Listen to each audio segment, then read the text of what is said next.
for today's video. Andito kami sa Oakwood, guys. And we are here at 47th floor. So, ipapakita ko sa inyo ngayon yung kabuuan ng room. So, mag-umpisa tayo dito sa kung saan kayo dito pwede dito mag-plancha ng mga damit nyo. And then the next one is, ipapakita ko rin sa inyo yung living room. Ito yung living room. So, andyan rin yung balcony. Ang ganda po siya. Napaka-spacious po. And the next one is, ipapakita ko sa inyo yung laundry area. Andito rin yung laundry area. So, may liquid nyo dyan. And then, the next one is our kitchen, guys. So, ang ganda ng kitchen nila. So, this one is the fridge. So, pwede rin kayong makapagluto. And let's check kung may mga utensils pa rin sila. Wala palang provider. Makikita natin.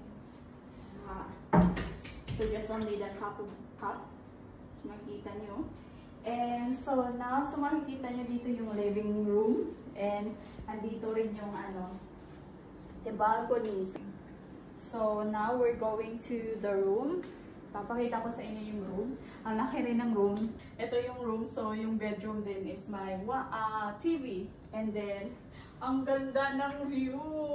As in, kanina doon kami sa Hampton. So, dito naman makikita ang Hampton. Kitang-kita talaga siya. So, ayan. So, punta naman tayo dito sa CR. Ang laki ng room. I don't know ilang square meter itong room na inassign sa atin. Ang laki! Pwede ako magtago. Dito rin yung sleepers. Sana pa. Ayan. Tapos ito yung CR nila. Diba CR? So ito yung CR nila. Ang ganda. So may body lotion tayo dito. May ang cute pa rin, no? For long term, kung long term yung guest nila, no? For sure, magugustuhan ng guest. But, definitely, hindi ko alam. Kasi, so, depende naman yun sa ng customer needs, no? So, yan, may hand soap na rin sila dito. May mirror ka dito. Pag gusto mo mag-makeup, dito. Ang cute ng tissue nila, guys. Look at that. Oakwood. And this one is shower room. So, andito rin yung nila. Bathtub. So, dito yung towel. Dito yung shower. And they have their own conditioner, shampoo, and shower gel.